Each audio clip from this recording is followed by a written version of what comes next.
Welcome back to Our Hollywood. I'm I'm Kim. Daniel, and today we have with us Joe. Joe, hello, how are you? Hey, how are you guys doing? Thanks for having me. I'm doing great, Daniel. I don't know. You are? Yeah. I mean, so I did post a very depressing like TikTok today, but I posted it and then I felt a lot better because I got a lot of good comments that like were like not like good comments like but like Like the, supportive like oh mm. I'm not like I'm feeling the same way like type of thing. So I think it's good to know that you're not alone. No, it's a good TikTok. I Nobody's think, having a good time right now. Let's just put it yeah, No, that way. Yeah. I exactly. think that's the thing. I was like I don't feel like no one's having a good time right now. But we Yeah. have a fun topic today. Yeah, Because yeah. if we had a draining topic today, Yeah. I'd eat my feelings after. So I think this is a good time. Um, so let's explain. Oh, just kidding. No, me getting ahead of myself. So before we get into the topic, Joe, do you want to tell us a little bit about why you want to go into film and sort of what specific part of the industry you want to go into? Yeah, definitely. For me, it's basically been a pretty long journey of finding exactly what I want to do in film and TV, but it actually pretty much started off with like I was totally going on a path into sports in high school, either like a coach or a broadcaster or something along those lines. And then I like was on YouTube one day, and one of the suggested videos that popped up for me was bloopers for 21 Jump Street, and that's one of my favorite movies.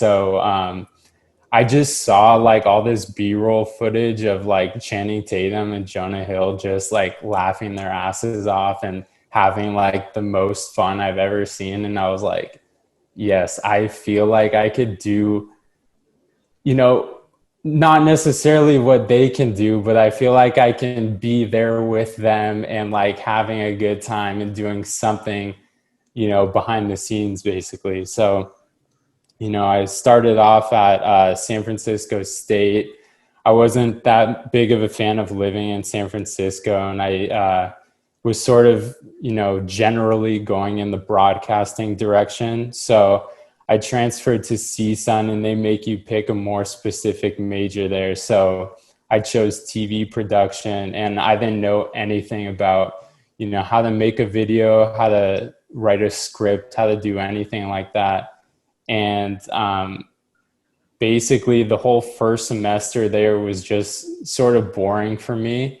And then we had this one project in my TV production class that was you're making a video with four or five other people. And we got to make this thing that was really cool. I got to write it. This other kid that was one of my friends got to direct it. And we basically made something that was like a cross between Two Ferns and Eric Andre's show. And it was like the most fun I've ever had doing anything in school. And, that class brought us really close together. Before early on in the semester, everybody was like, doing their own thing, not really talking to each other. And then once we had that project, everybody just started clicking. And then from that class on at CSUN, everything was, great. Um, Basically, that class made me want to get into TV and film writing, directing, and producing, which is obviously a lot of things. So, going forward, I'll take what I can get for sure. No, yeah, that's so. I didn't even know you went to CSUN because I also went to CSUN, and that class that you're Uh-huh. talking about. Well, first of all, I think CSUN has a great film program in general, how it's Hmm. structured. Um, but the class that he's talking about, it's Ella, Oh, is that Devin, one? Kyla. It's that Oh, same class, fun. and they've all been on the podcast too. So yeah, I think the way they do the classes where you have a project at the end of the semester, I think Hmm. that's a great way to like learn to see if you actually want to do this, Hmm. because it forces you to work with people. It forces you Yeah. to I think make doing some sort of hands-on Totally. stuff is like the best way to like figure out absolutely, if you yeah. actually want to do it. And like if you don't, like maybe you want to go into like a different aspect of it, like Mhm. marketing or stuff. Like we could just have an eye on like wanted to do like marketing and stuff. And Yeah. you're never gonna know until you do hands-on stuff and Yeah. figure it out actually. Which I think, Especially in Exactly. film and Yeah. TV. yeah, I think a lot of schools do that, but Hmm.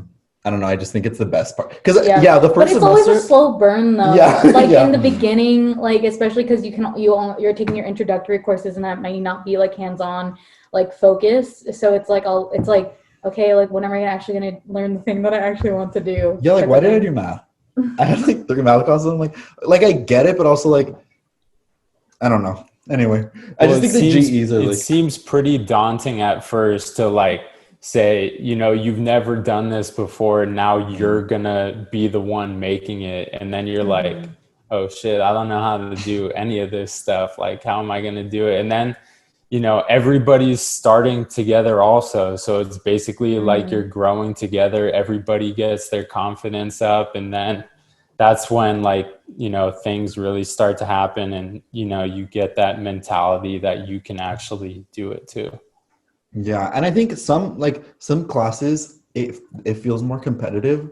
But in those kinds of classes, it's just a good time. Like everyone just wants to help each other out. And like everyone, there's space for everyone. Yeah, it's always awkward at first because everyone is like just awkward in general in college. No one's talking. Yeah, but then once you're like forced to like be like have to do the project, that happened in my like cinema class. Like we all were just like silently like, just sitting there, and then once we started like working on the thing, I was like, I actually really fucking like these people. Yeah, fun. Yeah. Anyway, so today's topic, it's less of a topic well, and more of a. Do we want to talk about what we watched? Oh wait, Joe and I met. Oh, sorry. It's because the outline for this one is so different than usual. It is. So Joe and I met. We worked at a movie theater together. Oh, exactly. Yeah. So, you know, I was coming back from San Francisco and I had to get a job, and, you know, I didn't really have anything great on my resume that could get me into anywhere that was like, you know, for an internship or anything like that. And then I was like, what's the closest thing to movies and TV? And it's working at a movie theater. There's literally nothing better. You get free movies whenever you want. Nice. You get, you know, to work with a bunch of kids your age. There's nothing better than it, you know? Honestly, I really miss working at the movie theater. theater. That job was so beneficial to me because you would always bring me posters, and like my room was covered in horror movie posters. It was just like some movies that I hadn't even seen, but I was like, well, this is a cool poster, and Kim got it for me. So that's literally what my room was decorated with. Fun. I'm glad. Do we want to talk about anything that we watched this week? I don't think we'll have time. Okay. I just wanted to briefly mention the Britney documentary. Go fucking watch it, please. What's also, that documentary on? Because I see people posting about it on Twitter all the time right now. It's like one by New York Times, and they have a series on Hulu where they do like documentaries about different people, and this one is about Britney Spears and her conservatorship. But also like, the conservatorship is like the pressing issue. They're actually having a hearing tomorrow about it. So there's going to be an update on the case. Very interesting. But like, I didn't realize that Britney Spears like actually has said, like, and it's in law documents, she's like, I do not want my father to be my conservator. I want a neutral party.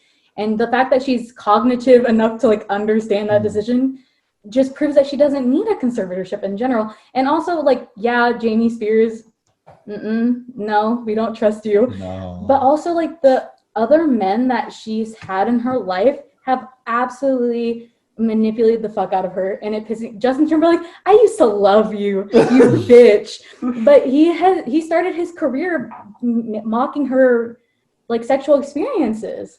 Justin Timberlake has done a lot of sketchy things. I know. I didn't even realize it until now. And there's other people too, but I think it's awful how we treated her and like how the media treated her. Like of course she had a meltdown. Of course she did. Like, it sucks. So go watch it. It literally made me cry. I cried like throughout the whole doc because I was like, I feel so bad for her.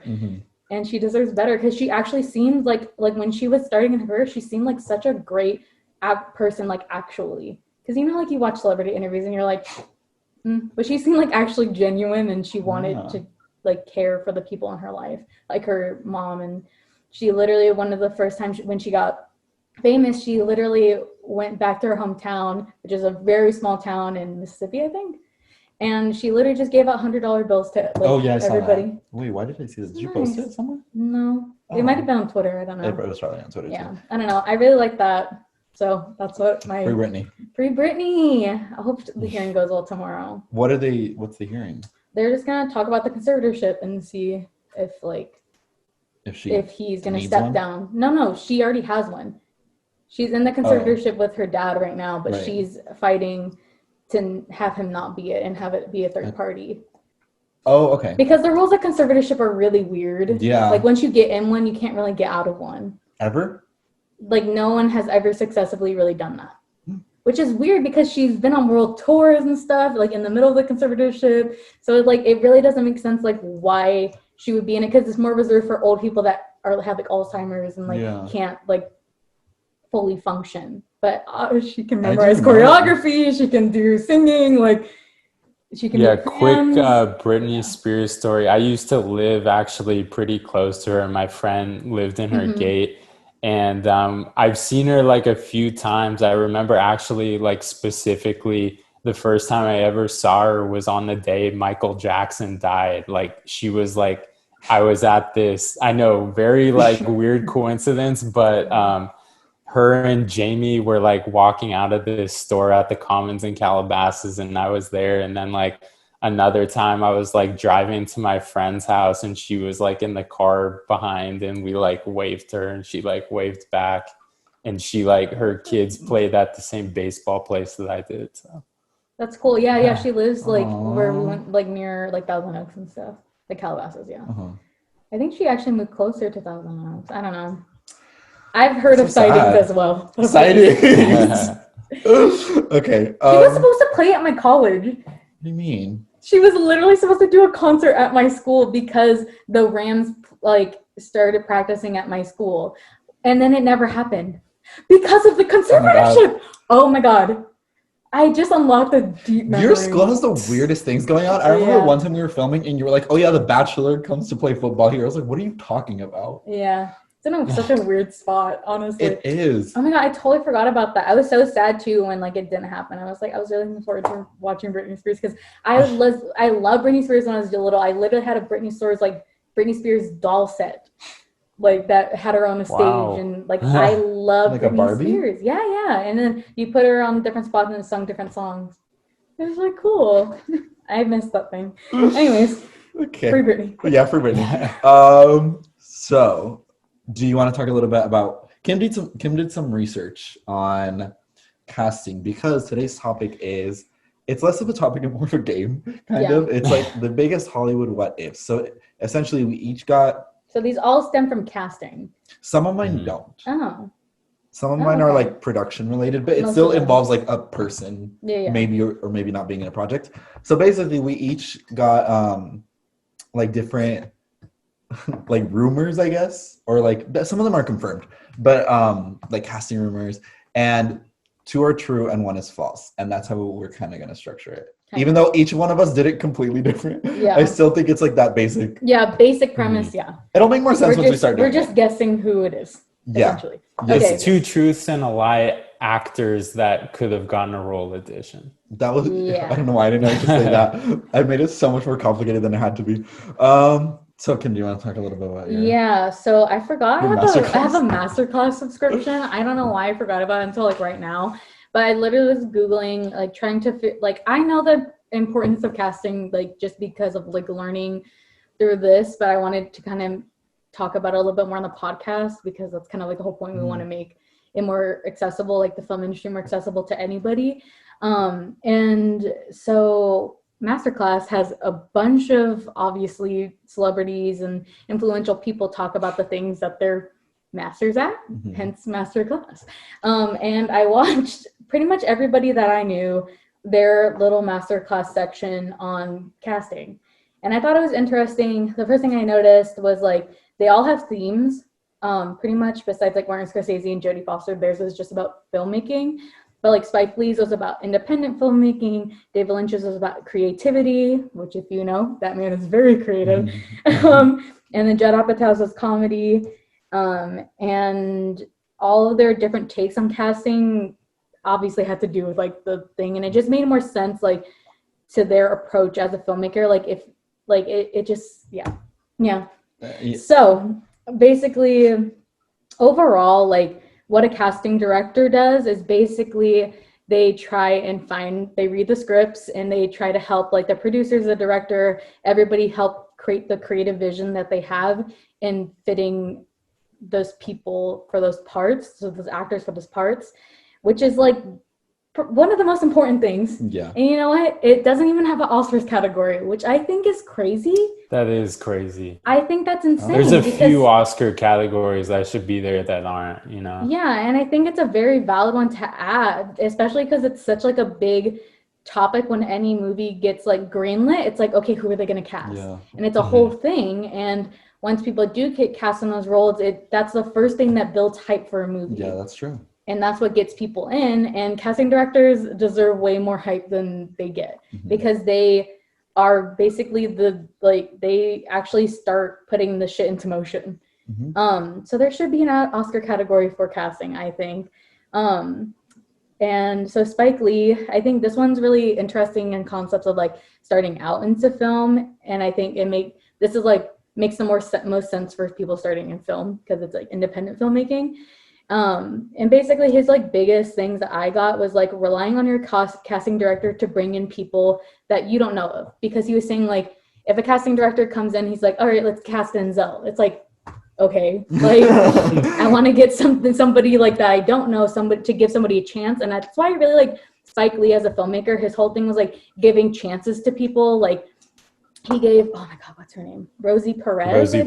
Yeah. Yeah, he literally met her. She was dancing on top of like a speaker at one of his shoots. And then he was like, what is going on? And then he started talking to her and she had an accent that he's like never heard of. And it helped him figure out the character of Mookie's girlfriend and Do the Right Thing. And like having a Puerto Rican be in a relationship with Mookie. And like, because Black and Puerto Rican culture, especially in New York, is very cross-cultural? Cross-intersected? I don't know. Me trying to be smart and not working. But I thought that was really interesting. And he wants like the people to feel real and like, and like he gave so many, I didn't realize he gave so many actors their first break. Like Martin Lawrence and like Do the Right Thing, or was it Do the Right Thing? Yeah, that was his first like movie role. And then who else? It was, oh my God, I should have wrote it down. There's so many people, Halle Berry and like Queen Latifah, he gave them their first like big movie roles. And that's kind of like shot them to stardom. And casting makes like, he said that casting makes the pieces fit. And like, yeah, he's just like, allowing your ego to be checked and like allowing actors to like try out lines, which is another thing that like I noticed in like pretty much everybody's. They were saying like you have to be collaborative with your actors and you have to like check your ego. And I think though that's why these people are so like lucrative in like their careers, I feel like, because whenever I hear like a director is like super strict, like who's that director that literally doesn't let his actors sit? Christopher Nolan. Yeah. Like, I just feel like that's so, like, you're not treating them like people. Yeah, like, at the end of the day, and, like, how are they supposed to perform themselves? And I just feel like I don't like that. Like, Christopher Nolan is obviously a great director. He's doing something right. But, I don't like that either. Yeah, I don't love that about him. Anyways, I really like Spike Lee's Masterclass. I watched, like, basically the whole thing today, and can't wait to finish it when I get home. But then Jodie Foster, I really like the masterclasses because they use like actual actors that these directors have worked with as examples for like the story. And like Jodie Foster, I didn't realize she casted like Jennifer Lawrence in a film, and that was like a big part of like the class. And then she said that she wants to be fascinated by people like the entire time, and like having any actor from like, if it's a main character or like a side character, like they're a fully fleshed human, but beyond the papers, which I really liked. And she said that the casting process can also give clarity to change the script, which ties into Jennifer Lawrence, because they auditioned like a bunch of people for the role that Jennifer Lawrence ultimately got. And she was like not understanding like why they couldn't find the perfect person, but the way Jennifer Lawrence acted, like in The Winter's Bone is what she saw her in. She was like, oh, because this character has so many things, like obviously nobody can be all of these things at once. Like we have to find something to take out so the character can have like growth, or like, you know what I mean? Yeah. So I thought that was cool. And then David Lynch, his was like really interesting because like I feel like he's such like a mysterious person. Like so it was really interesting. I never seen him like talk for like a long period of time. So I was like, it makes so much sense. Yeah. He really does. Yeah. It makes so much sense. And like as in contrast to Spike Lee, David Lynch like works with the same people. So he and a lot of these actors do like and Martin Scorsese as well. And I thought his take was interesting because since he does work with the same actors, like he gets to know them better, and that's the big thing for him is like getting to know his actors and pulling out what they already have, like in different films. So he talked about like Laura Dern and like Kyle MacLachlan, and like he was talking about like the character progressions and like the films and stuff. He was like, I saw this part of Laura in this film, which made her, and I just helped her pull out a different version of that for a different character, which I thought was like also really cool as well. That's a cool way of seeing it. Yeah, exactly. And like he said, finding actors that bring out different parts in them because they have like different levels of humanity and understanding the human experience, which I think is also very helpful from like the actor's point of view because it helps them like realize like not get typecasted and stuff, which I feel like is a big problem, which like we'll get into like in the Hollywood What-Ifs too. So I don't know. I thought it was interesting. David Lynch is such an interesting person to me. And then Judd Apatow's approach was like comedy. Of course, he's like literally. We've already covered that. I love him. Judd Apatow. But his approach is like a lot of people. His first thing that he said was like casting. Some people cast as they're doing it. Some people cast like 2 weeks before they do it. I don't understand that. Like people usually cast as soon as possible in your film. So like especially in comedy.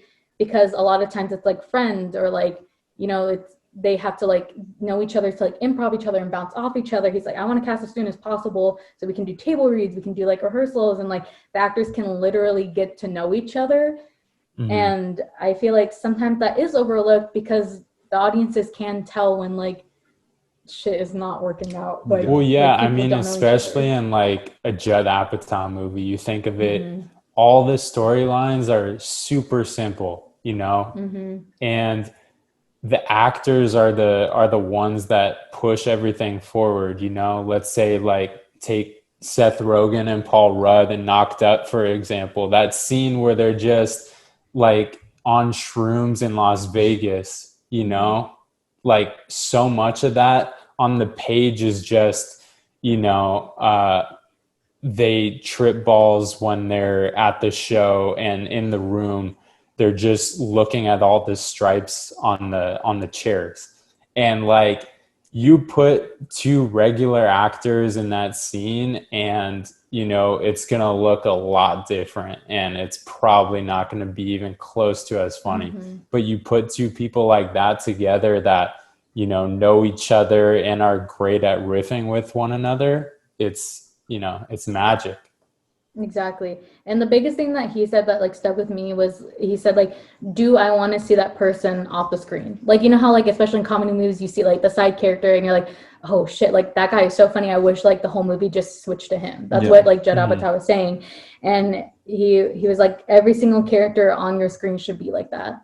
Like basically like you would want to see a whole thing about them. And like he was saying like, I want to like watch that person all day. He was talking about like Jason Segel, like when he was auditioning for Precinct Geeks, he was like so charming and you wanted to just watch him talk about like his drum set all day. But like especially his character in Precinct Geeks, he gets hurt a lot, especially like Lindsay.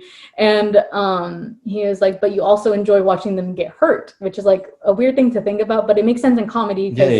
Yeah, it makes sense in comedy. So, and that's why, I just think that was really interesting. Like that is true. Like, you don't want any of your characters to be like forgettable.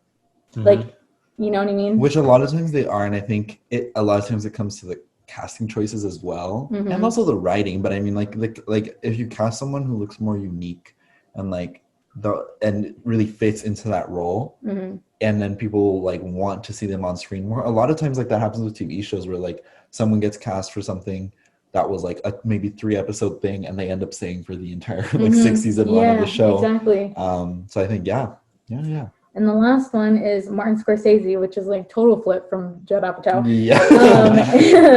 But I think his was also really interesting. I didn't know that he used to be a casting director. I didn't know that either. Yeah, he used to be a casting director. So like him in casting is like really important, which is also really interesting because he works with a lot of the same people. Yeah. So but I think he does that because he also says, like, when you're like auditioning actors, you want to make sure that the actors you're casting understand your environment. And I feel like Martin Scorsese films like have such a similar tone to all of them. Like when you're watching a Martin Scorsese film, like, you know, you're watching a Martin Scorsese film. So it just makes sense for him to like cast the same actors because it's gonna keep the process going. And like if you have the same actors, maybe like it just like, I guess that makes you know sense. what I mean? But I personally don't love that. I like giving other people like a chance. Yeah. Because I think like my biggest like obviously Martin Scorsese is an icon, and like no matter what I say, like he's always gonna be an icon. And like this is no shit at Martin Scorsese at all. It's like just a general critique about actor or directors that work with the same actors.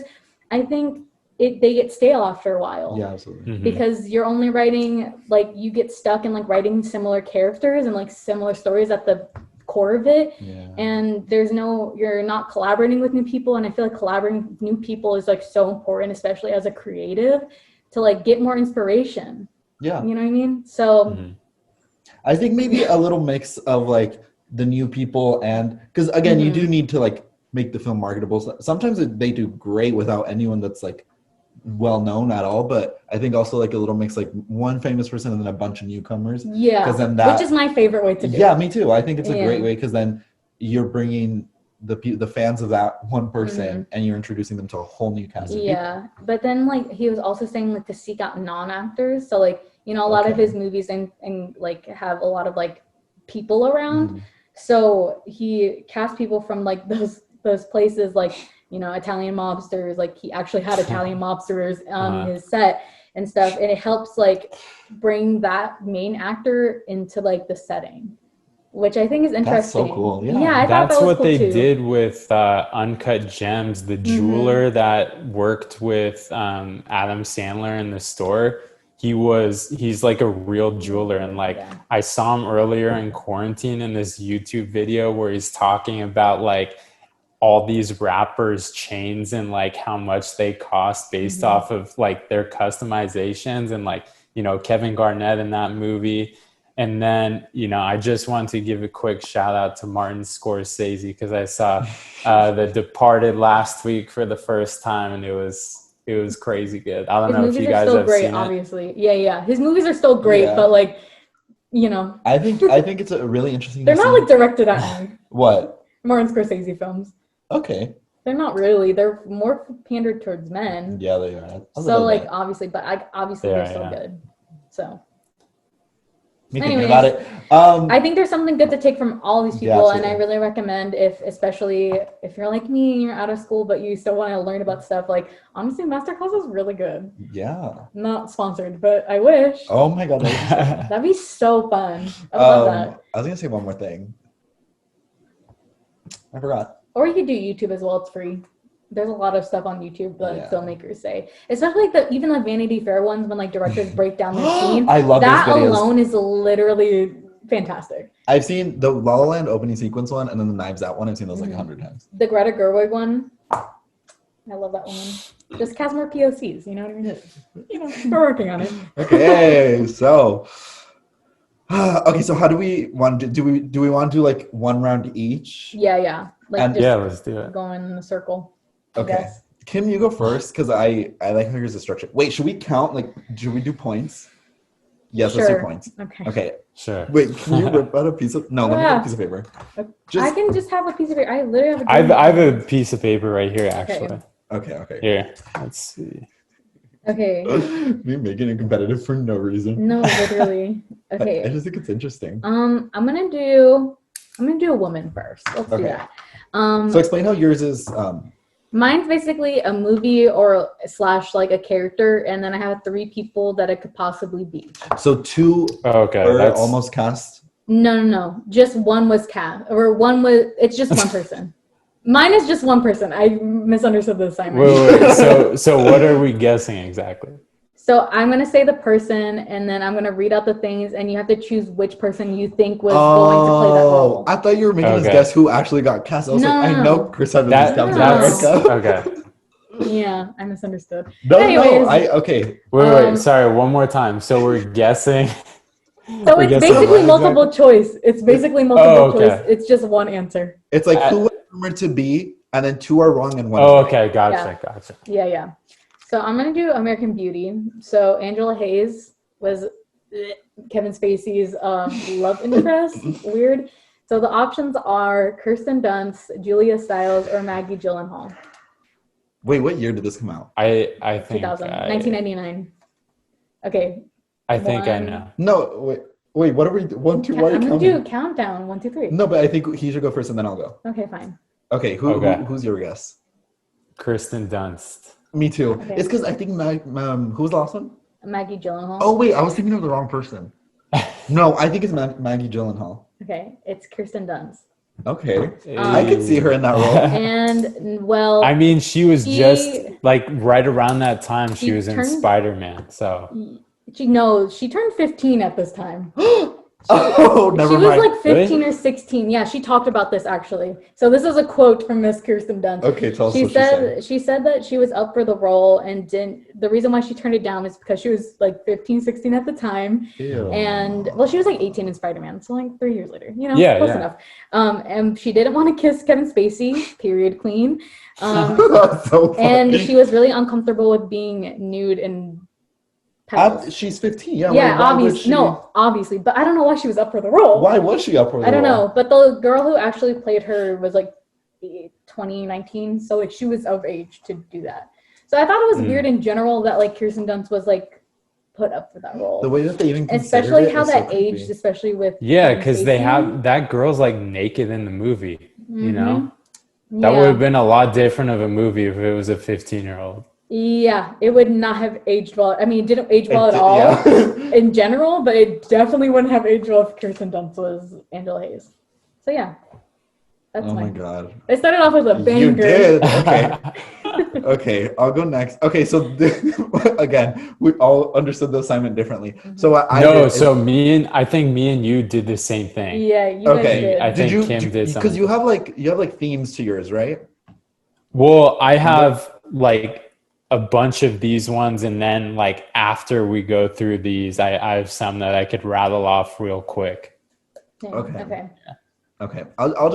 I'm just gonna give you 3 things. You tell me which one is false. Okay, which one's So false? 2 are true. Okay. And 1 is false. So the actual assignment. Cool. Yeah.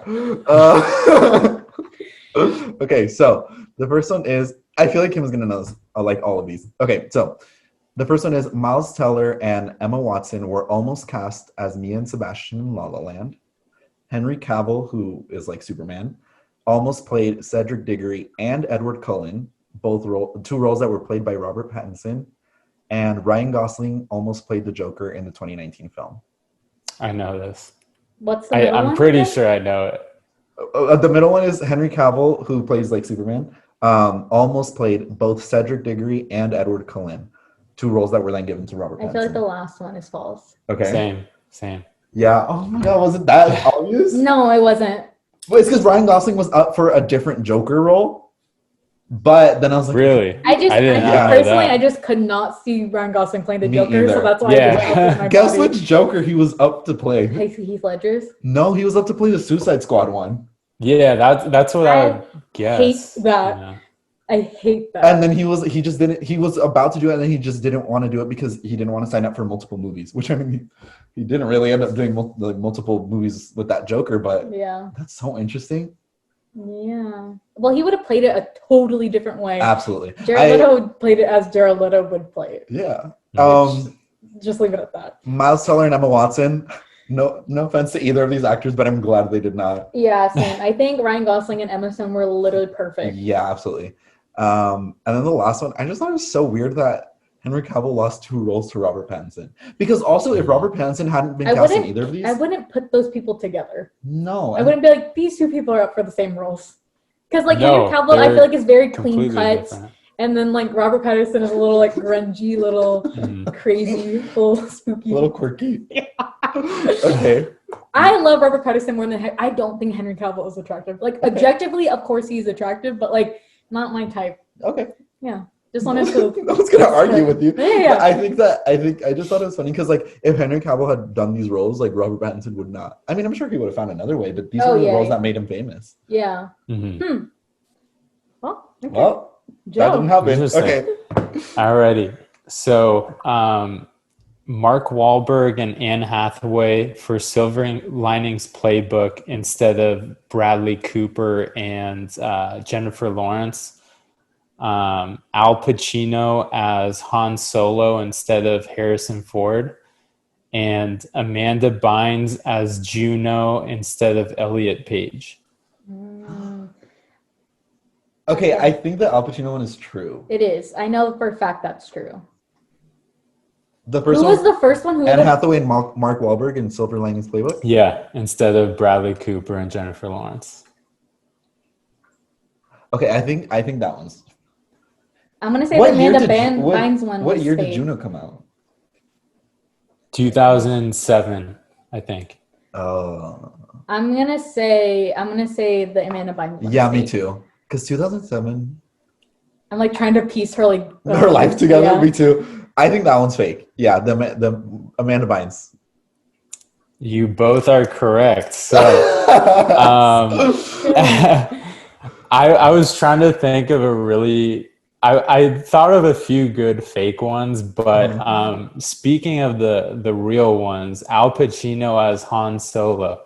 So Al Pacino apparently got offered this role, and he tried to read the script, and then he was just like, I don't know what's going on, you know? That's so funny. And for me, at least during quarantine, I've watched like a ton of Pacino movies, and I think he's the best actor of all time. Not necessarily like he can play the most, you know, different characters, but I think when he's on the screen, he like commands your attention. So I don't know if, you know, him playing Han Solo would have been the best for Star Wars, just because like Luke Skywalker and Darth Vader would have been like sort of demoted a little bit, because you're like, geez, this Al Pacino on the screen all the time, you know, like this guy's killing it. That's and a good then, point. And also like Harrison Ford brings so much comedy to the role, and that clearly helped a lot with, you know, the whole dynamic. So going on to the Mark Wahlberg and Anne Hathaway one. I don't like that Mark Wahlberg. I'm pretty sure I read that Anne Hathaway turned down the role, and then that just meant that like Mark Wahlberg was out on it. But yeah, that, you know, sounds like Mark Wahlberg. Yeah. Sounds like something he would do. You know, Bradley Cooper and Jennifer Lawrence have now been in 3-4 movies together. So, you know, because their chemistry is literally out of this world. Yeah, because you know how like Ryan Gosling and Emma Stone keep getting cast. There's like pairs that just fucking work. Yeah, and I think that's okay. I think that's okay, especially like Bradley Cooper and Jennifer Lawrence. Like the amount of different types of roles that they've been like couples in, I feel like it's like really good. But like they keep the core chemistry because they work so well with each other. Yeah. Side note: Lady Gaga and Bradley Cooper. Yeah, I'm glad that all those roles were kept the way that they were. Yeah. Now, like in real life. Yeah. Right. Interesting. Anne Hathaway and Mark Wahlberg. Okay, so what's the score right now? Who's winning? So Kim and I both have 2, and Daniel, you have 1. Yeah, that tracks. I literally all of these is because I'm so gullible that I'm like, well, they could all be true. Yeah. So the only thing that caught me with the Amanda Bynes one was like the timeline. Yeah. Like, what was Amanda Bynes in 2007? It was slightly after. So if that were to be real, then it would be to resurrect her career, which honestly, I used to be such a big Amanda Bynes fan, and like it's so tragic that her career just, you know, so sad. derailed, She got like a Britney treatment and a Lindsay Lohan. She's like treatment. The comedy queen, or she was. Dude, she's literally so fucking funny. I think Easy A, we were talking about it last episode. Like I thought that was her last like really good role, I think. Yeah, it was a great role. Yeah, it was amazing. Okay, my next person is Christian Grey. Okay, the thing is, I feel like I know this because my mom read all the books, and I remember when they announced it, because my mom and like I don't know. She had like a book club. Or Yeah, something. this person was like actually cast. Yeah, like I remember when they were like all these rumors were happening. Okay, So let me do them. okay, go ahead. Okay. A. Aaron Taylor Johnson. B. Robert Pattinson. Or C. Charlie Hunnam. Hunnam? Wait, Hunnam? one is right. One is right. One is right. Charlie. Wait, who was the first one again? Aaron Taylor Johnson. Charlie Hunnam? Yeah, Charlie Hunnam. Yeah. But Aaron the Taylor other Johnson. two I have stories about. So Aaron Okay. Taylor Johnson was considered because his wife actually directed the first 50 Shades of Grey. So when she was the director, people just kind of assumed that he would be Christian Grey. That was like a rumor Yeah, which I think would be weird directing your husband in to do that. Yeah. Anyways, don't know why people thought that. But okay, hold on. Let me tell the story and then Yeah, I'll go get ahead. into that thing. So Robert Pattinson was E.L. James' first, she wanted him to be it because 50 Shades is Twilight fanfiction. Yeah. Yeah. I don't know if people know that. You almost got me with that one because I was like, I feel like I remember someone saying that, but I didn't realize how fucking many actors were considered for this. Like, I didn't realize like that this was like such a fanfare. That's because why- we were too young. We were too young to like. I still knew. Well, I guess because your mom. Yeah. But like, majority of us were too What young. year did this come out? I don't know. 2013. But there's so many actors that like commented on it. Like that was like the thing. Every hot actor was asked like, "Would you be Christian Grey?" Because it was like such a it was a big deal because it was like super sexual. What year was the first movie? No idea. Hold on. I think 2013. Well, that's what the thing says. 20. Oh no, the movie. They made it 2 years after the book came out. 2015. Oh, just kidding. 2015. Wow. Yeah. So Chris Pine was one of them. He said, Chris says the part would be a hell of a choice for me, but he later What does backtracks that that. even mean? I don't know. I think he was just trying to be Fine. funny. But I had like Alexander Skarsgård on this because he literally wanted to play that role so fucking bad. What is that? Alexander Skarsgård says he's got his little dungeon. I was born to play that part. So that is the creepiest thing. No, but he just insinuated that he does BDSM, which is like, go off, King. But like, did you need to like publicly expose yourself? That's like Armie Hammer saying he wants to play Hannibal. I was about to say that's like he was also considered for this role. Who was Armie Hammer? Yeah. No, that would have been. Yeah. And A Selma little too Holder, Channing Tatum, Bradley Cooper, James Dean, who is an actual porn star, Jake Gyllenhaal, Stephen Amell, Armie Hammer, Aaron Taylor Johnson, Garrett Hedlund, and then Henry Cavill. There's so many people. Chris Hemsworth. So many people. There's 26 men on this list. They all look the same. They're all white. Yeah. And conventionally. Him? Yeah, Billy. He actually I think he did a test reading. I didn't realize he was Tony nominated actor. I did not know Billy Magnuson was a Billy. Really? Then he's in I know West. him from Game Night. That's like what Yeah, I know that's what I was from. thinking. Yeah. Yeah. I feel like he could play a villain. I don't know why. I always just assumed he was, but I feel like he doesn't really play the villain. Oh, you know what? He was also when Ingrid Goes West. Yeah. He was good in He that was too. he was a villain in that. He was just but I don't think was he the villain? I don't even remember. That one scene with the when he cornered Aubrey Plaza Ingrid, that shit was scary. I don't even know. But I think it's just because I'm kind of scared of white frat boys. No, he's scary. Yeah. No, I don't mean like. I'm sure he's a great guy. I think he's actually funny. Yeah. But anyways, this was like a big deal, I guess. So I thought it was interesting. Like everybody was like, "Who's gonna be Christian Grey?" Job. Yeah. Okay. Fun. That's so interesting to me. Charlie Hunnam had to step down from the role because he was it conflicted with the so he was Sons of Anarchy. He was actually casted, but then dropped out a month later because it conflicted with his schedule on Sons of Anarchy. Yeah. Honestly, good for Charlie Hunnam because he ended up working with a bunch of different types of directors, and I think he's doing fine. And I don't especially Jamie Dornan, the person that actually got cast in as Christian Grey, he hasn't been able to fully shake that off of his right. Anytime someone mentions him, it's always like, oh, he's Christian Grey. Mm-hmm. So it's kind of tainted. He's living in that gray shadow, yeah. Yeah, he kind of got that Bella Swan treatment, to be honest. Like, yeah, like Kingsman, I think makes the most sense. Like, he should just go into like action stuff. I think that was the best move he could have possibly done after 50 Shades. Anyways, what an interesting one. Okay, so my second one. These are all over the place. Like, I don't know why I decided to put these together. Okay, so Britney Spears was set to be the opening kill on Scream 2. So, like, every Scream movie has, like, the opening kill. And it's usually, like, well-known people. What year was Scream 2? 1997, I believe. But dropped out due to scheduling conflicts, and the role went to Jada Pinkett Smith instead. Sue Sylvester, Jane Lynch's character in Glee, was not in the original pilot script. Like, her character was just not in it at all.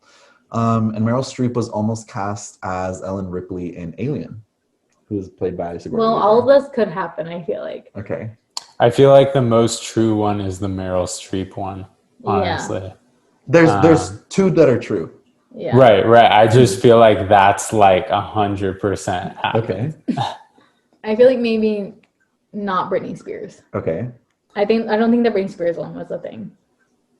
Okay. I have to agree with that, actually. Just because, like... yeah. Do your explanation. Just because I feel like the Jane Lynch thing feels like they saw her in an audition and were like, we need to add you to the script, you know? Yeah. Especially because, like, when I was watching Judd Apatow's thing, they were talking about Jane Lynch and the 40-Year-Old Virgin and how, like, that character wasn't actually meant to be like that originally, but in her audition. So I feel like she just generally has that effect on people. Yeah. Okay. I suck at this game. So we're right? Yes. So Sue, when they were trying Joe and I are really good at, like, trivia stuff. Yeah. Like, actually, like, that was, we always talk about, like, I pop thought culture I was stuff. going to get you with this one because Britney Spears was supposed to be in some scary movie, but I don't remember which one. So I was like, maybe if I say Scream. Yeah, she definitely was, but I know it wasn't Scream. It wasn't Scream 2. It makes a lot of sense. It's just the other two, based on, you know, context, they seemed more true than that one. That one seems like it easily could have happened, you know? Yeah. That's so funny. I literally suck at this game. Okay, so Sue Sylvester, like, that character, when they were trying to sell Glee to the network, they were like, we love it, but it needs a villain. And so when they were auditioning for, like... she's the villain. Well, yeah, but I'm saying, like, in the original script, like, if you're the script, I get it. You need the character of Sue. Funny. Just trying to make Congrats on that. But yeah, I think that's because Glee would not be Glee without Jane Lynch. Yeah. And then Meryl Streep cast as Ellen Ripley is just so wild to me. Really?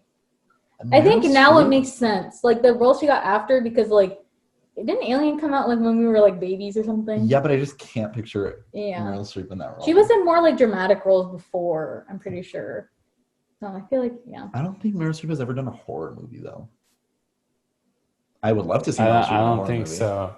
Maybe, but... I would absolutely love it. I don't think she played the witch in Into the Woods. I was about to say that. I was like, that was kind of spooky, but I don't think that counts. Okay, that was mine. That's an awful movie, by the way. Yeah. The musical is a lot better. I think it's just James Corden. That was like one of the things, one of the only movies that I actually wanted to walk out of. Yeah, it was that bad for me. I think it was simply Red Riding Hood. That character alone. Who was playing her in the movie? No, it wasn't. It wasn't her. It was just like literally she kept on saying the same thing over and over again. Into the woods, into the woods. She just said that the entire time she was on the screen, and I was like, I can't. And it was in like a little girl's like high pitched voice, and I was like, I can't do this. I was like, I'm gonna lose my mind. Anyways. Okay, Joe, go ahead. Okay. Let's see. So Mila Kunis in This Is the End instead of Emma Watson. Mark Wahlberg again as Captain Kirk instead of Chris Pine. And then Frankie Muniz as Stanley Yelnats in Holes instead of Shia LaBeouf. Wait, that one's really hard. Wait, okay. Hold on, let me think. Okay, so the first one was, what was the first one again? It was Mila Kunis in This Is the End instead of Emma Watson. I can see that being real because I just can see the scenes with her instead of Emma Watson. I know the second one's true. I know that for a fact. What was the second one? I get the Mark Wahlberg one? Yeah. Mark Wahlberg as Captain Kirk instead of Chris Pine. I know that's a fact. Why do you guys know so many Mark Wahlberg fun facts? Like, that's I mean, such- everybody offers him jobs, it seems like. Yeah. Why though? I don't know. What was Emma Watson's role in This Is the End? She was Emma Watson. Yeah, it was just a cameo, Yeah. right? She was in a couple. It was a bit more than that because, she, at the beginning, it was sort of a cameo, and then, like, she came back to the house, and then they had that whole incident, and she took all their, like, food and water. That movie's so, like, how did they think of that? It's so funny. Like, it's so fucking funny. I think they explain how they came up with it. I feel like I watched a video about it. What was the last one again?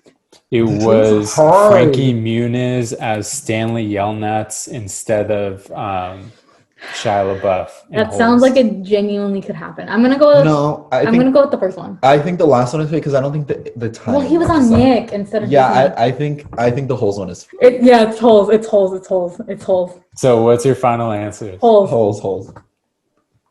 Correct. Yes! I'm glad I remember the Nick fact before. I don't know why I thought Malcolm in the Middle was Disney for like a hot sec. Oh, I was gonna put for that fake one. I was gonna put what's his name, Dylan Sprouse, and then I was like, no, he was too little at that time. That was like 2003, and then I was like, who was like a kid star around then? And that one almost got Frankie me. Muniz. That one almost got me. And then the Mila Kunis thing actually only didn't happen because she had scheduling conflicts for the movie, so she had to turn it down. She's and so then Mark Wahlberg, just same thing as Al Pacino for Han Solo, just did not understand anything that was going on, so he had to turn it down. He was like, J.J. Abrams, you're a genius and everything, but I have no idea what's going on, so I can't have any part in this. I think that's so funny.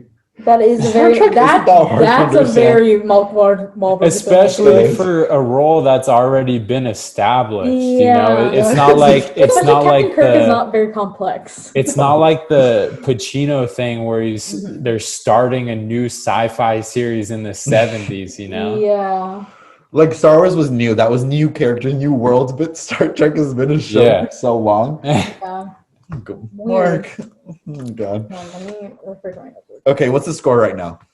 So right now, Kim and I both have 4. Daniel, you have 3. So Daniel, this is your last shot at redemption right here. Oh my! I think we can go a little longer. I only have one more, but you guys can keep going because you guys have a lot of them. So you guys can. Keep going. Instead of the game, after we do this round, I have like a bunch of these that we can just go over. I'll like rattle them off real quick, and you tell me whichever ones that you want to like stop and talk about. But you can also do true or false. We'll just be like, is that true or false? Sure. Because you have more fake ones, right? Yeah. I only have a couple more, and they're starting to not look too real. I can do mine. I think it's so interesting. So Elle Woods is the character that we're going to be talking about. That's what movie again? Witherspoon. That's Legally Blonde. Okay. Gotcha. So Anna Faris, Christina Applegate, or Cameron Diaz. What year? Sorry, we're doing which one's fake or which real? One's true? Which one's true? Which one's you said true? Anna Faris. Who else? Christina Applegate and Cameron Diaz. It came out in 2001.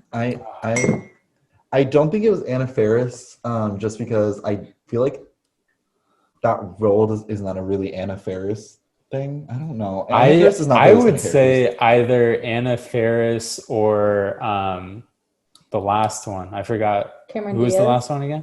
Cameron Diaz. I do not think it was Christina Applegate. I think it was Christina Applegate. I'll go with Anna Faris actually. Okay. Really? Okay, yeah. I'm gonna go with Christina Applegate. I just thought I think it would be good. It's Christina Applegate. Really? Wow. Yeah. All right. Okay. Catching up. No, literally. That's what I was like.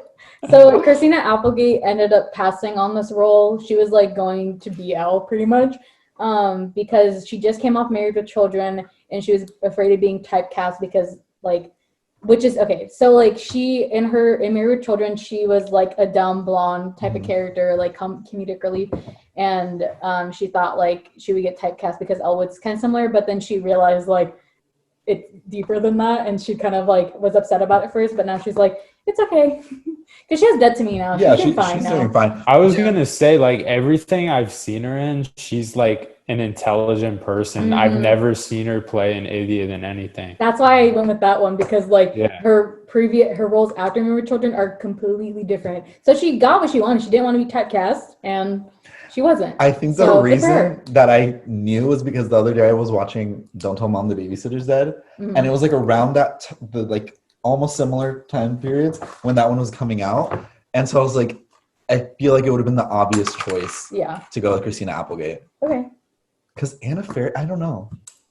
I mean, Anna Faris had House Bunny right around that time. Yeah, and, that's why she plays the dumb blonde in that movie. So that's what really.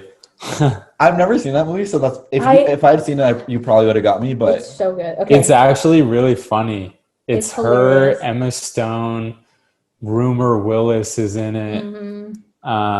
It's such a good movie. What's her name? Catherine McPhee and Kat Dennings.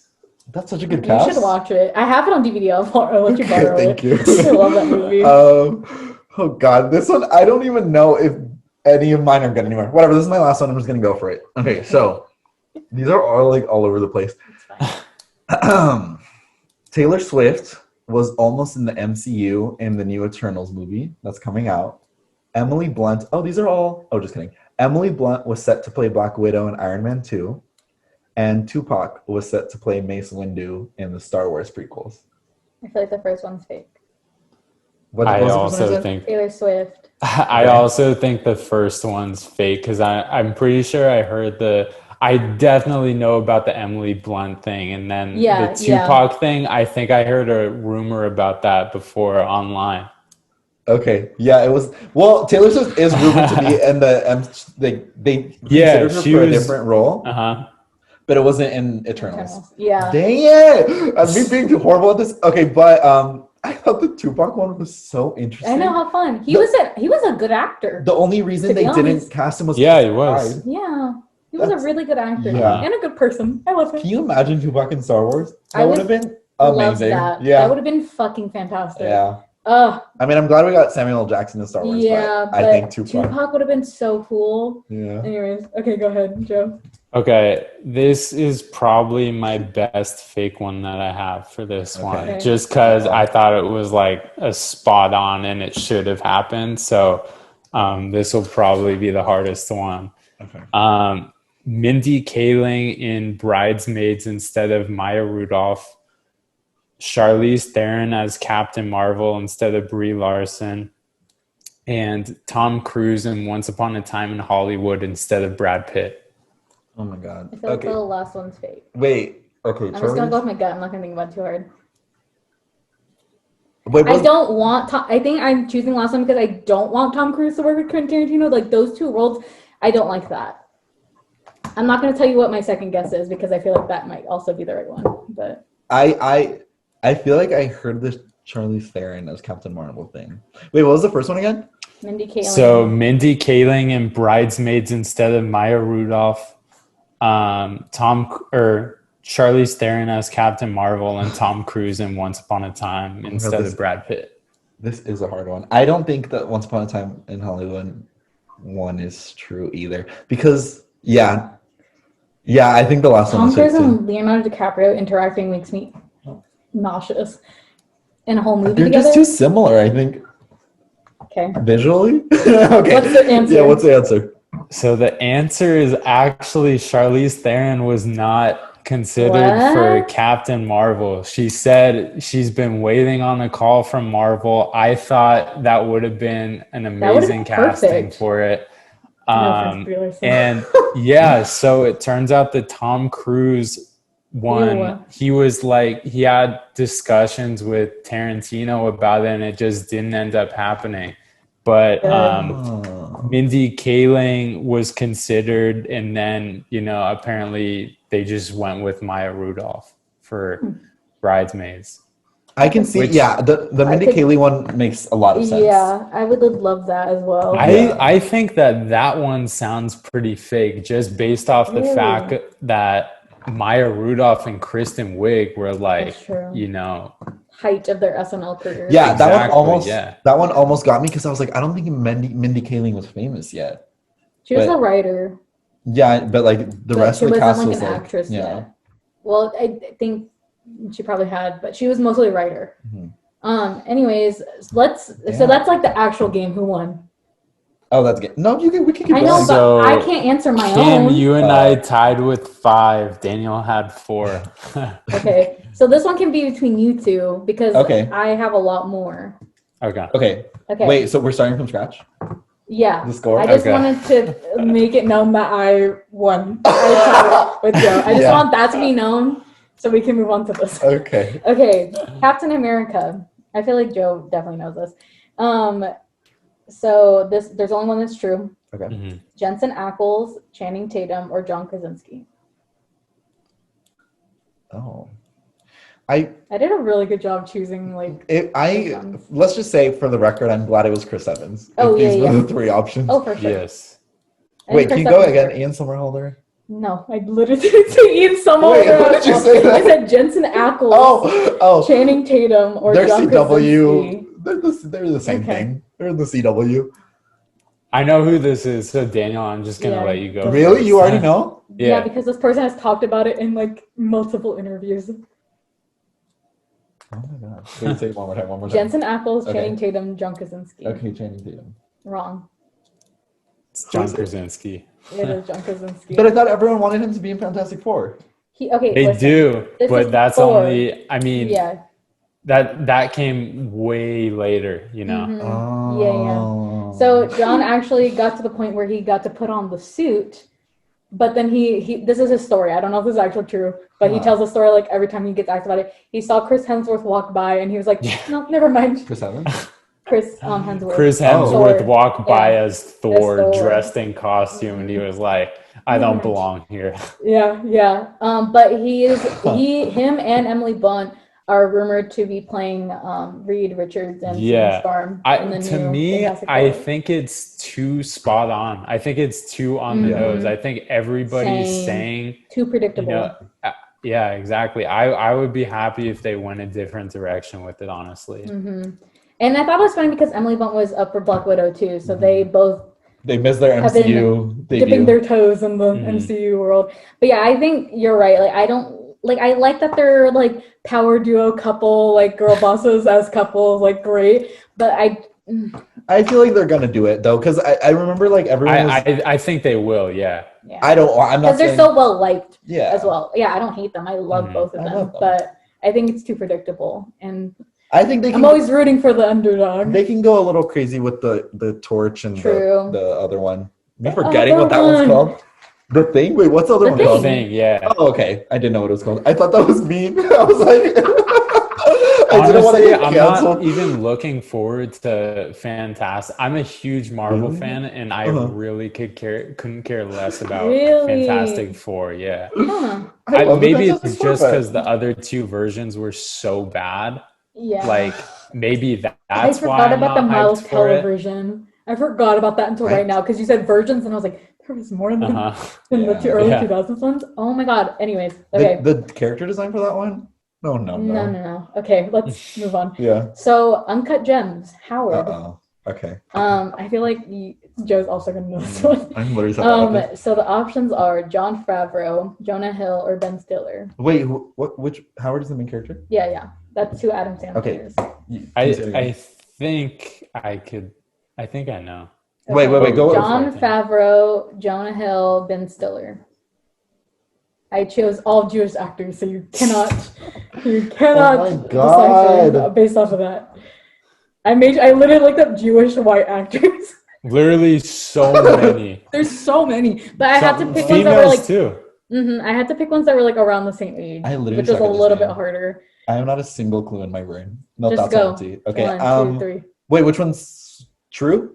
Which one's true? Jonah Hill. I'm gonna go with Ben Stiller. Okay, it's Jonah Hill. Wow. Really? Yeah. Okay. So this is okay. First of all, I read a very long document about the making of Uncut Gems. It took them 10 years to make that movie. Really? And yeah, because they wrote the script in 2009, the original script, based off of because they're like somebody that their dad worked with and like stories that their dad would tell them. And then they made like all their other movies. They were unknown in 2009. And then they did like their other movies. And then this is the timeline. So they've wanted Adam Sandler from the beginning, right? Okay. They first what's it called? Pitched It to Adam Sandler in 2012. Adam Sandler didn't know because like he didn't know them. They were only known in like the festival circuit at that time. And then they were in talk with Sacha Cohen Brown, right? Sacha Baron Cohen. Yeah, Sacha Baron Cohen. My brain. And then when Martin Scorsese came on as executive producer, the hype went a little bit higher. And I didn't even know Martin Scorsese was executive producer. I didn't know that either. I had no idea. They did not promote that at all. Maybe. Yeah. Anyways, and then after that, they went Jonah Hill, and then Jonah Hill left to direct mid-90s. And then they finally got Adam Sandler, which is good because that's who they wanted. It's so funny because I feel like that character is so similar to Donnie in Wolf of Wall Street. You know? Oh. Yeah, definitely. So it makes sense why they went that. I think they had like a hard time with like Jonah Hill because he was younger. But he ended up leaving for mid-90s, which is also, we wouldn't have mid-90s, and I love that movie as well. But I'm glad that they ended up getting the person that they wanted to in the first place. Okay, let's switch it up. Precious. Okay. So your options are Raven-Symoné, Jill Scott, Jennifer Hudson. Jill Scott was in. I forgot to write it down. Jill Scott. Yeah, I don't know who Jill Scott is. She was in a bunch of like Tyler Perry movies, I think. I'm gonna go with who is the last person you said again? Jennifer Hudson. I'm gonna go with Jennifer Hudson because she was in like Dreamgirls around that time, and like Raven-Symoné sort of like fizzled. Yeah. Okay. Yeah, I don't think it's Raven-Symoné either. Jill Scott is so specific though. Like I don't. There's not that many plus size actresses in Hollywood. I'm gonna go with Jill Scott. Okay. Jennifer Hudson.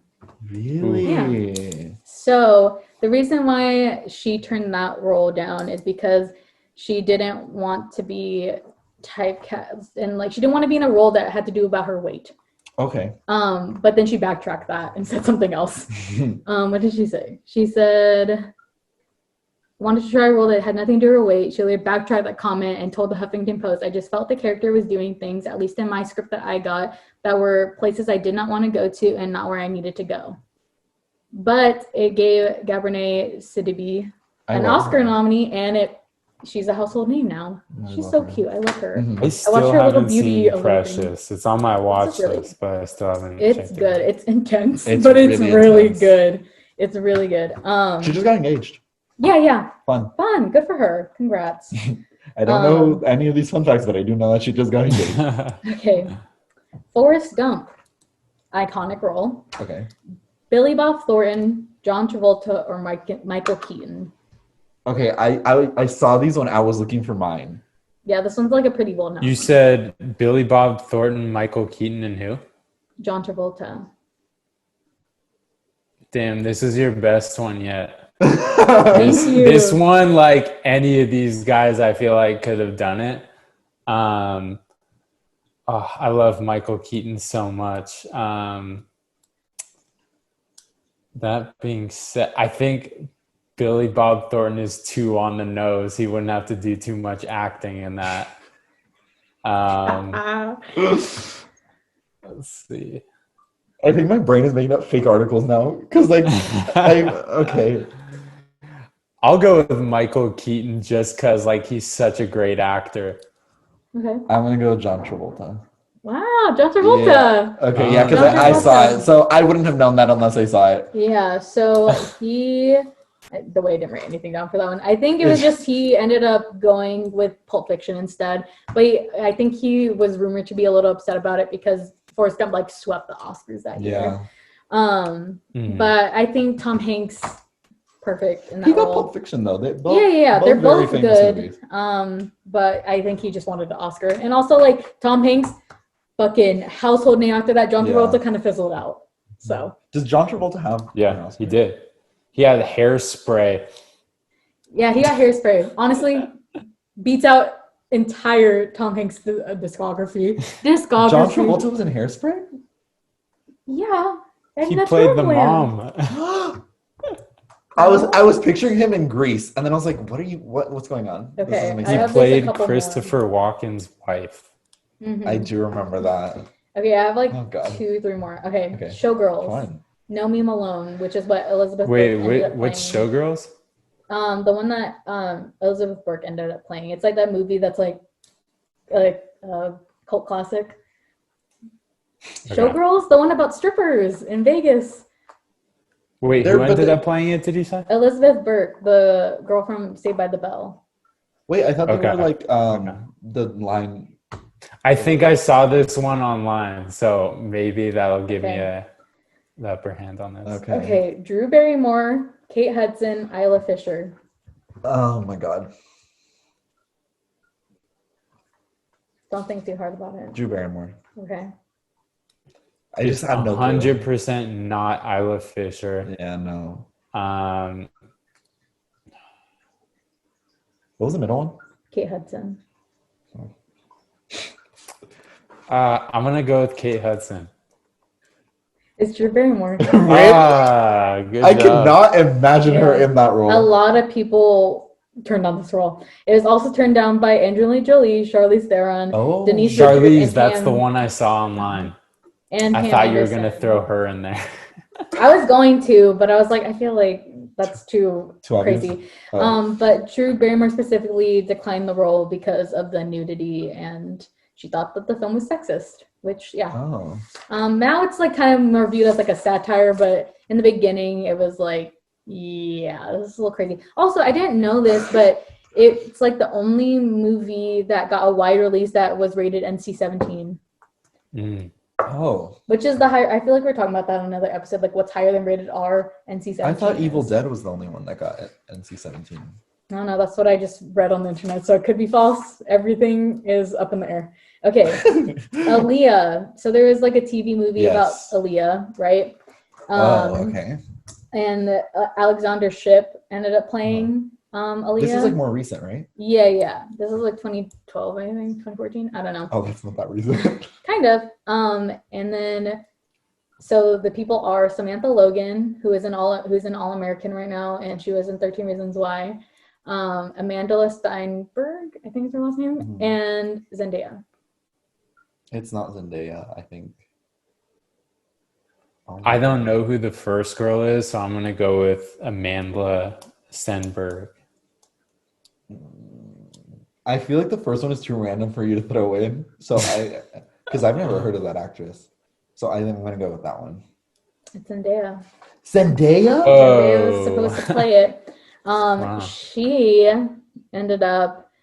She was cast in it actually, but after backlash, she pulled out of the TV movie. She said, the reason I chose not to do a Aaliyah movie had nothing to do with the haters or people telling me I couldn't do it. I wasn't talented enough or I wasn't Black enough. She explained in an Instagram video.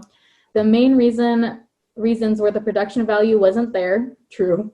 There were complications with the music rights, and I just felt like it wasn't being handled delicately considering the situation. Okay, yeah. Yeah. That's valid. She didn't feel morally okay with it.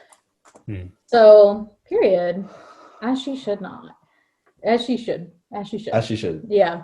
I thought that one was interesting because I remember it when it was happening, so that's why I put it in there. Yeah, I watched the TV movie.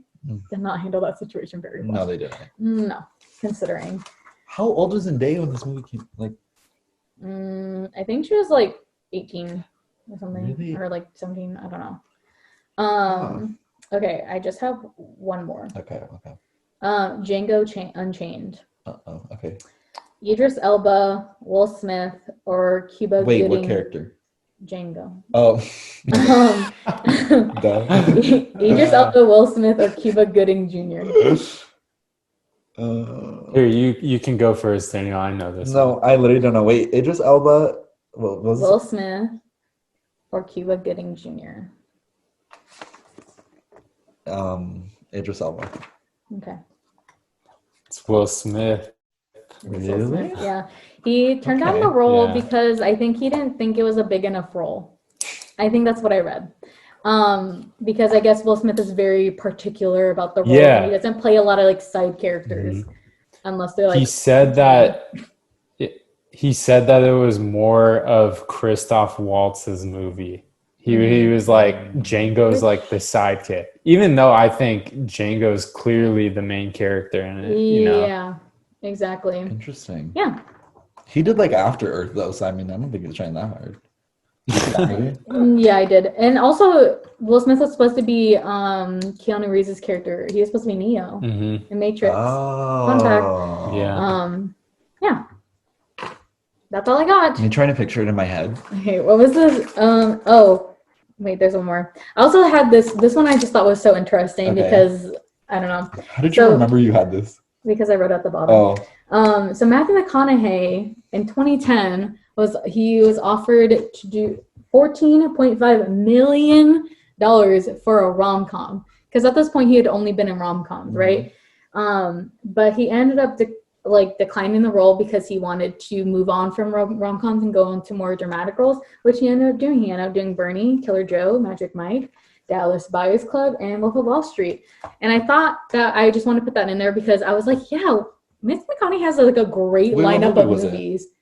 He didn't name it. And I think Matthew McConaughey is one of those actors. I really appreciate when actors can whatever. I said Beanie Feldstein's name wrong in our last clip. Anyways, I like actors that can do that. Like he has like a fan base with women because of all the rom-coms he's done. But he also has a solid fan base with men because of like the action stuff that he's done, and also like critical acclaim because of Dallas Buyers Club, which I feel like is a hard feat as an actor. Yes, I agree. So I just wanted to. Yeah, McConaughey's great, but he did not that this was a great movie or anything, but he turned down Ego, the Living Planet, and Guardians of the Galaxy 2. Oh yeah, he to do the Dark Tower instead. Yeah, he was gonna be Kurt Russell's character in Guardians of the Galaxy 2. So that was a bit of a. He turned it down to do the Dark Tower. Yeah, well, I guess it's like a Stephen King movie, so he thought, but like. Also, Idris Elba was also tied into that, so they both took an L on that, and they're both still great actors. They're getting an HBO Max show or something. Good for them. Love them. What's it called? The Dark Tower. I don't know if they're in it, but the Dark Tower is getting a show. Gotcha. I feel like it probably would have worked better. I was like reading into that storyline, and I was like, it would have been so much. It would have made more sense like if it 6 books. I don't know why. Yeah. Anyways. I do have a list of. You won that one people. for sure. I have a list of people here that turned down or were considered for roles in superhero movies. I'm just going to run through it and you stop me when one of them, you want to talk about one of them. All right. Okay. So Jason Momoa turned down the role of Drax in Guardians of the Galaxy. Okay. Joseph Gordon-Levitt was strongly considered for Star-Lord before it went to Chris Pratt. Isn't that crazy? Wait, hold on. I want to talk about that. Yeah. That would have been so different because Joseph Gordon-Levitt is tiny. That would have been a completely different character. It would have been so He is, different. but you look at like a character he did in Donjon, and he can actually play someone with like a bigger physique than he has, you know? Yeah, definitely. I love Joseph Gordon-Levitt. The Marvel physical trainers would have given him muscle. Right. Even though Chris Pratt has proven to be like not the greatest person, but I think at the time he was like perfect. Yeah. He is because of his character in Parks and Rec. It just makes so much sense. And then he got buff as fuck. Yeah.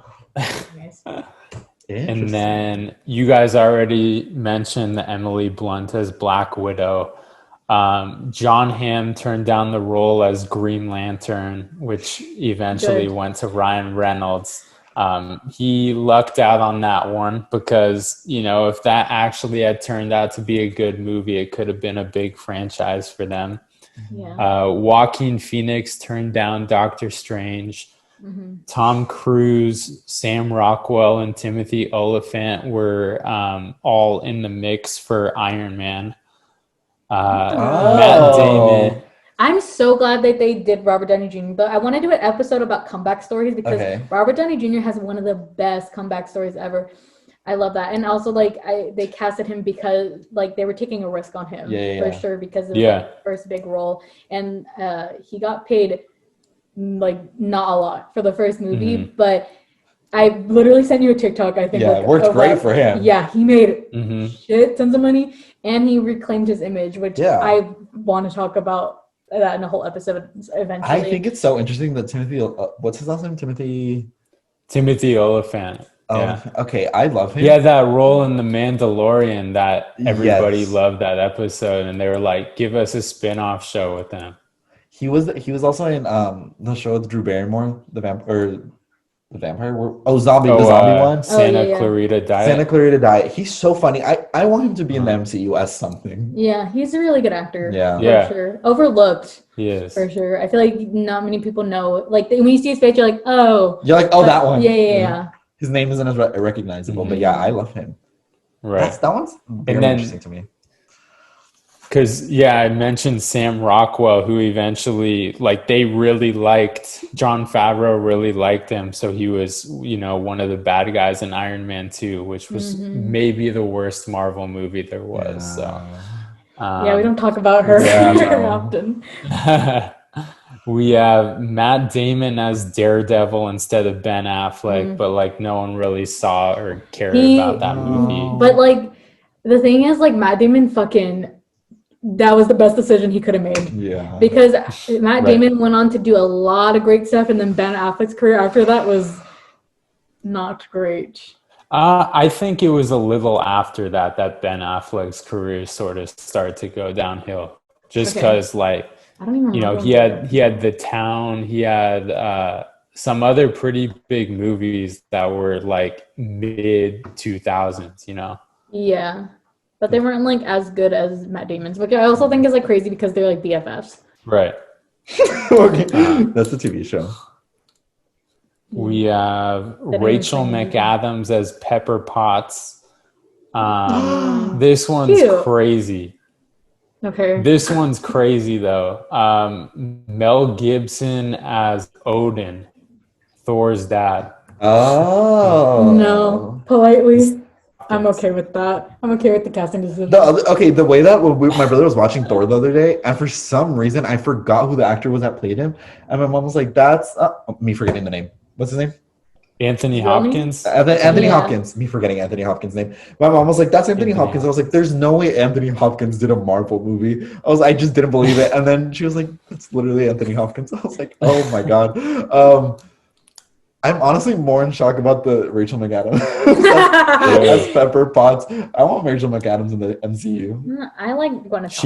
She was in Doctor Strange. She's coming back in the next one too. Are you forgetting? That's such a boring. There's a lot of characters. That's such a boring character for Rachel McAdams. Exactly. Maybe they'll develop on her more though. They'll give her superpowers. I think Rachel McAdams is great. So hopefully she can get a bigger part soon. Mm-hmm. But Olivia Wilde, Amanda Seyfried, and Gina Carano as Gamora. Oh. Yeah. We had very different O's to that. No, I like the casting decision for Gamora. I'm obsessed with Zoe Saldana. Zoe Saldana is perfect. Yeah. But those women, I would not. They're completely different people. Yeah, that's my O. Then if we had the same O, it just sounded different. Yeah. So and just Amanda Seyfried was the one that really caught me off guard. I know that she turned down that role. It was hers. So like we're very lucky that didn't happen. Yeah, we are. Zoe Saldana, and I like Amanda Seyfried in general, but like Zoe Saldana is literally. Oh my god! Imagine Guardians of the Galaxy with Amanda Seyfried and Joseph Gordon-Levitt. True. Yeah, that would be crazy. Whoa. I don't even see. I think that's why things happen for a reason. Yeah, happen for a reason. That's true. There hasn't been any that were like, "Well, I wish this had happened instead." Although the ones were like, yeah. Okay. And then the last one I have that's worth mentioning is Saoirse Ronan as Wanda Maximoff. Mm-hmm. Which I think Elizabeth Olsen is great as her, and we're obviously seeing with WandaVision how good she is in her range, but like Saoirse Ronan to me looks a lot more like childish than Elizabeth Olsen. So I think that pairing with Paul Bettany would have been a little bit weird. Yeah, for sure. I love Elizabeth Olsen. I like her dedication to Wanda as like a character. Yes, me too. Also, the way that she like manifested WandaVision happening. Yeah, no, literally in an interview. Did you send me that? Yeah, I think so. TikTok? I am on WandaVision TikTok. How did you end up there? I don't know. I love WandaVision TikTok. Because I love Elizabeth Olsen. Okay. I love Elizabeth Olsen as Wanda. I don't think it. Yeah, I think the casting is great as it is. Also, I'm just trying to think about like Age of Ultron when they were with Aaron Taylor Johnson. I don't know. I was that Aaron Taylor Johnson? Yeah. Yeah. No, I like the casting. Me thinking about it. What's her name? Saoirse Ronan should absolutely be in the MCU too. I don't think does she want to? It's funny what you just said with Saoirse Ronan. It reminded me of that thing that everybody's posting on Twitter now with the film guys, film bros. You know, they're like, it's Saoirse, you know, not because it's spelled like so different. I literally don't know how to pronounce a single person's name. No, it's okay. Not a single person. Also, isn't it interesting how like the fans really like Jimmy Woo's character in WandaVision? And now there's a person making a pitch for his own spinoff where Stephen Ford. Stephen, is that his name? Stephen Ford, the guy making the pitch? I don't know his name. I think so. I don't know. It's on Twitter. And I think it really would be an interesting thing of him investigating different crimes against the MCU. That would be so well. I saw cool. another one that it was like him with Darcy from like the other character that he's with. I would watch that so much. That would be so and then fun. I saw someone put like an Instagram account post, and I was looking at the comments. Everyone's like, "Marvel's running out of ideas. We don't want this." I was like, "What are you talking about? This sounds amazing." Yeah, and especially because, Randall Park is so funny. Yeah, that's what I was about to say. Like, Guardians of the Galaxy did so well because it was like a different tone on like a Marvel movie, and people love that. So you could have the same type of tone with that series, and it could go literally anywhere. You could do anything. You wouldn't run out of fucking ideas. There's so many goddamn comics. Yes, and you could have random Marvel actors pop up in every episode. Yeah, and then once they introduce the multiverse, it's like game over. You literally run out of. You can make up anything. Like Agents of S.H.I.E.L.D., but with him. Oh my god, love that. Yeah. I do have a few movies that didn't end up happening, and some of these are I'm only gonna say a few, but some of these are like really interesting. The first one is it's called MIB 23. It was supposed to be Men in Black mixed with 23 Jump Street. Oh yeah, and I did hear about that. So that didn't end up happening, but it was in the works for a while. And currently there's like a female reboot of 21 Jump Street in the works, and it's development, but they've kept the name 23 Jump Street off limits just because the creators Phil Lord and Chris Miller are saying that they'll probably at some point get back to making a 23 Jump Street with Jonah Hill and Channing Tatum. Yeah, as I should. I fucking love those movies. Those movies are so I remember good. when they announced like that they were doing Men in Black and 21 Jump Street crossover. I was like, oh wait, I do remember that. Yeah. I thought it was fake, so I just kind of like stumbled into my mind. I was like, what is all of a sudden you're like, yeah, I do remember. No, yeah, because I saw on Twitter and like I can't fucking trust anything I see on Twitter. It's Twitter. So like I just like, what does that mean?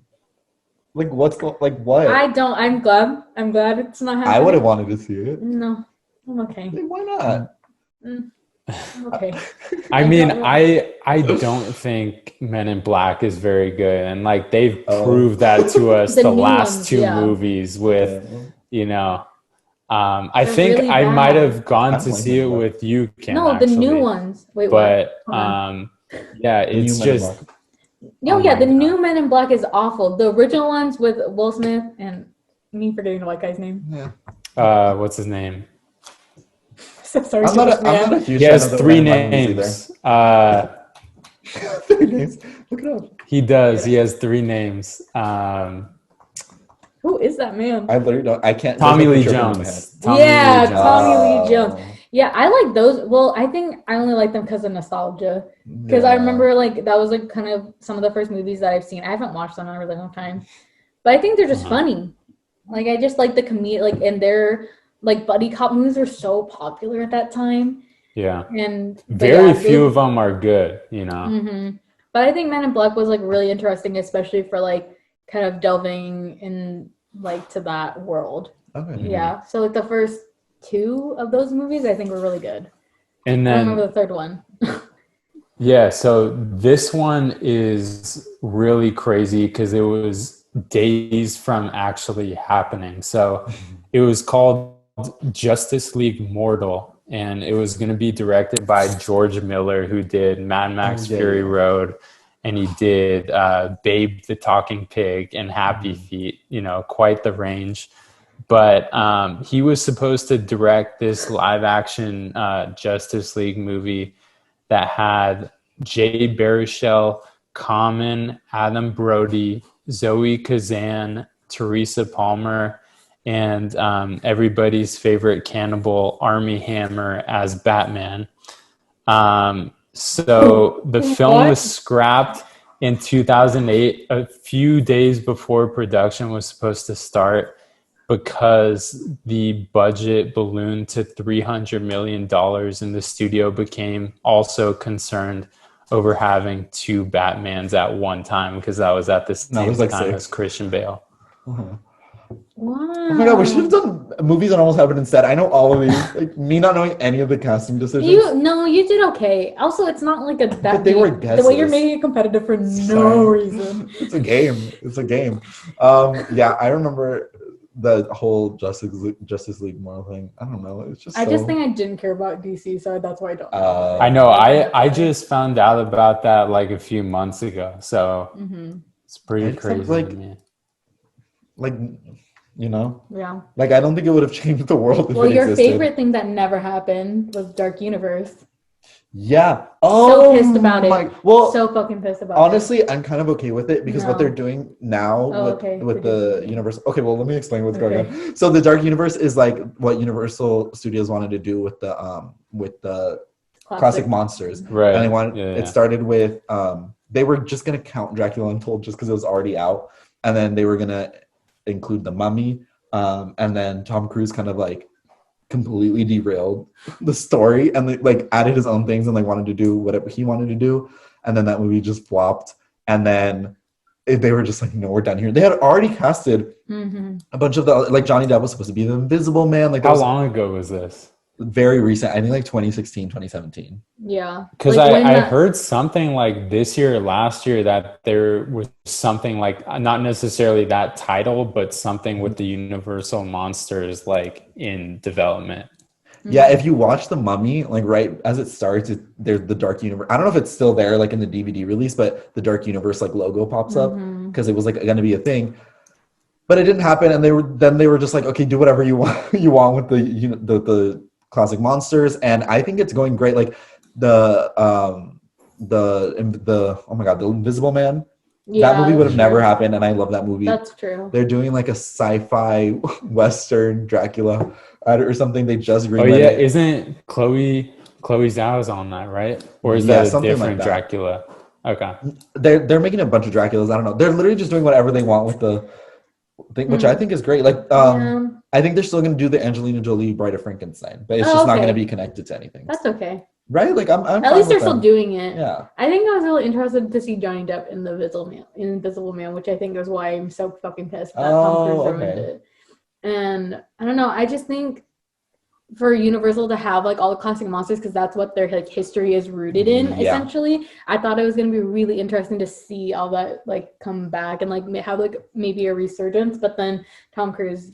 Yeah, I also just didn't know what they were gonna like the classic monsters like as Avengers. Like I couldn't picture what they wanted to do. That's not what I was picturing at all. Like, but they wanted it to be connected because if you watch The Mummy, there's like you could see the creature from Black Lagoon's hand. You can see like what's his name? The guy who has two personalities, Dr. Jekyll and Hyde's in that movie. Yeah, I just think they started off way too intensely with that.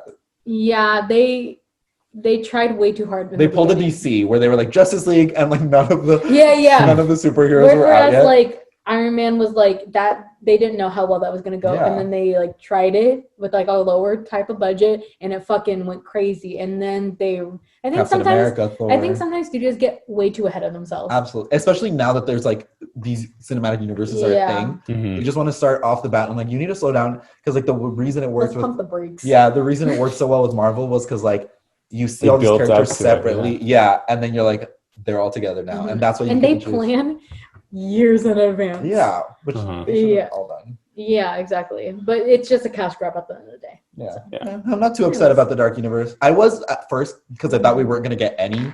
I just think I want to look for any excuse to hate on Tom Cruise even more. So. The last one that I think is worth mentioning is not necessarily because the movie was a surprise, but the sequel to Elf 2, didn't end up happening because, according to James Caan, Will Ferrell and Jon Favreau didn't get along very well.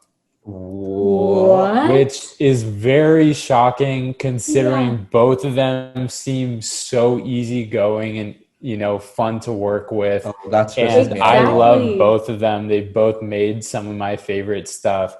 So that was pretty shocking to hear about. That hurts my heart a little bit. Yeah. You know, Will Ferrell also has had offers for sequels to so many of his movies that he hasn't done, like Old School, you know, Elf.